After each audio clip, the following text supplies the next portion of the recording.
What's going on, y'all? Thanks for checking in the Khaliis Take. You know what to do. Hit that like, subscribe button. Also hit that notification bell just so you can get the newest and the bonus content first. But hey, let's just go ahead and jump right in. So not only the talks are in the works between the Clippers and the Raptors for a trade, but it seems like it's getting more and more heated, and it seems like it's definitely coming closer and closer to its destination. So there are reports out there saying that even Ty Lue now is even looking into, possibly Goran Dragic. And if that's true, then I feel like he's looking at it from the perspective of myself, because he's looking at having a point guard with high IQ, but not only that, but a point guard who plays within his means, don't turn the ball over, and gives you consistency.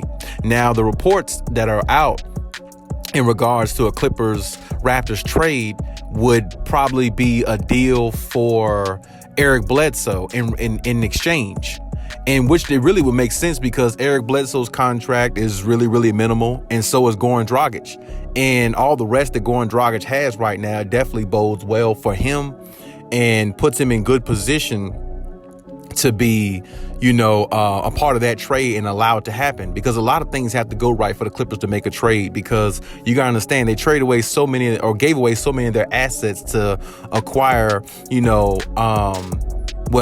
Kawhi and PG in the beginning of the operation that they started here in LA, that they really don't have any assets to give out to try to, sell to other teams and say, hey, this is a valuable trade if you take this piece for that piece. So it's like the Clippers have to kind of make up the difference in regards to contracts and how they're going to, basically manipulate the situation to get back something valuable in return and not give away too much of their own. And that's the tricky part with the Clippers, because they don't have any picks hardly. They don't have much money to really give, too much of that. Cap space is kind of like, up and down. It really makes it hard for them to make any moves more than any other team, because they gave away so much just to acquire Paul George after Kawhi came and everything like that. So it's almost like they mortgaged their future for what's happening now. And that's a good thing if you win a championship, but it's a bad thing if you haven't won yet and you're still trying to win a championship.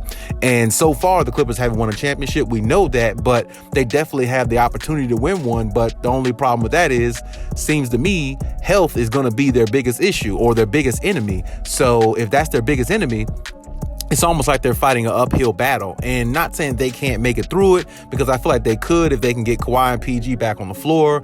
But the more and more I look at it, it doesn't look like PG is coming back anytime soon. And if he does come back anytime soon, what PG will you get? And the best player on the team, Kawhi Leonard, definitely could possibly come back. But will he come back under the circumstances that he's going to have to carry the team and carry the load and try to will this team to a championship, putting a team on his back, something he really didn't choose or want to do, coming back home to LA, which is the reason why they acquired Paul George. So, it's really a tough situation for the Clippers right now.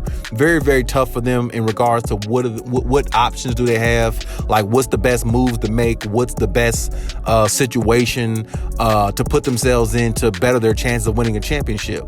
Now, going out getting this trade or making a trade is definitely always good. If you feel like you can upgrade the position from where you have it now, that's always a good thing, but only if it's actually going to be an upgrade, not taking a chance on something or somebody that you really, really are uncertain about, or having the unknown. And that's exactly what they did with Eric Bledsoe. So far, Eric Bledsoe really hasn't lived up to expectation, but in the same breath, I can't say he hasn't lived up to expectation, because what expectations did we have for him? He's an average player, always have been, a journeyman at that, has had health issues, not many, but he never really lived up to the hype of what he could have been, because a lot of people called him mini LeBron back in the day. Well, we all know how that hype went. It didn't go far, because neither did Eric Bledsoe's career, because, he's been on several teams, and he's never really found a solidified home for himself. Not saying he doesn't have any talent, because he does have talent, but his talent isn't good enough to help a team win. Teams try to win championships. They're not really trying to have stat machines and guys go out there and just get a paycheck. Teams want to win, and his gameplay is good enough to be in the NBA, but he needs to be off the bench, running a second unit, and that's where he flourishes the most. But with his talent, most teams look at him as a starter, so it's kind of like a confusing situation with the Eric Bledsoe when you have him on your roster, which is one reason why I think the Clippers are shopping him more so than any other player on the Clippers. Now, Marcus Morris, there's reports about him as well, possibly the Miami Heat, things like that, you know. Who knows? That's kind of like up in the air, but I can definitely see that, you know, the fact that his brother's there and everything too. But there's definitely reports and stuff like that out there about him as well. A couple other players on the Clippers too, but right now, one of the biggest, though, is definitely Clippers and Raptors talking between the Eric Bledsoe and the Goran Dragic trade. And I personally think it would be a good fit.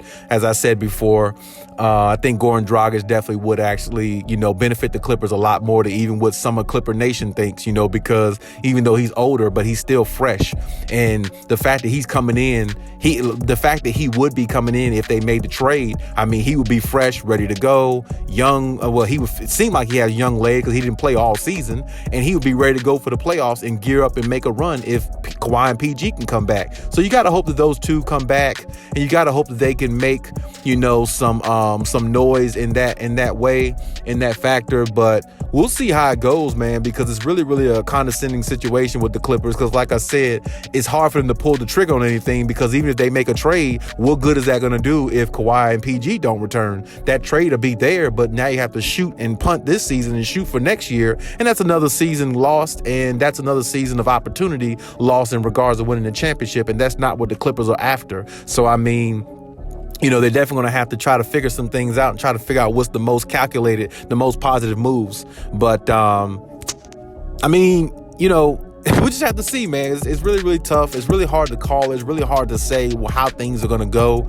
But, you know, there may be some other trades there with the Raptors as well. I mean, I also heard reports at one time before about Freddie VanVleet. I mean, which that would be, you know, a really, really, I would take Freddie VanVleet, of course, over Goran Dragic if they were able to make that trade or pull that off. But at the same time, what would they have to give up to get a player like Fred VanVleet? You know what I'm saying? So I think that's kind of far-fetched. But I mean, you know, you don't want to rule anything out, but at the same time, it's really hard to see that type of trade coming through, because what assets do the Clippers have to give to the Raptors to get a player like Fred VanVleet? I mean, they have to damn near give up their whole bench just about, or at least a couple core players on the bench, which would not make them as good of a team because they wouldn't be as deep in their roster in regards to depth and scoring. So that kind of wouldn't make any sense. But at the same time, you know, the Clippers have been known to make some drastic, crazy moves. So we'll just have to see how it goes, and we'll just have to see whether they can, you know, weather the storm and keep afloat the way they're doing right now. You got a big game coming up against the Lakers. It's always a big game going against the hometown rivalry,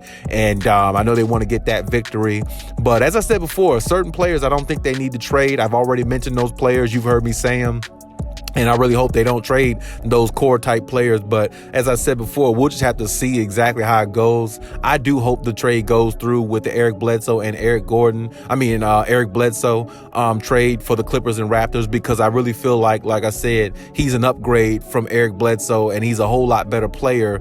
And on top of that, you got a player that you feel like you can trust to run the offense, whether he's coming off the bench with the second unit or whether he's in the starting lineup with the first unit. So, but as I said before, I mean, it's really hard to really tell, man, because, you know, without the Kawhi and PG thing, what would they be with a trade or without a trade? You see what I'm saying? They really wouldn't be a championship contender either way. So right now, the Clippers' hands are tied, and their brains are being racked because they really don't know what moves to make. You know what I'm saying? And not unless they were able to get like a superstar caliber type player, but it really isn't none, or if any out there for that. I mean, not unless it's like a Russell Westbrook or somebody, but hell, who the hell wants that problem? So, I mean, you know, it kind of can go both ways. You know, it could be looked at in both fashions. You know, some people rather have a superstar with problems. Some people rather have less problems without a superstar who causes them. So, I mean, that's where I think of Russell Westbrook. So I definitely don't think they need to look that direction.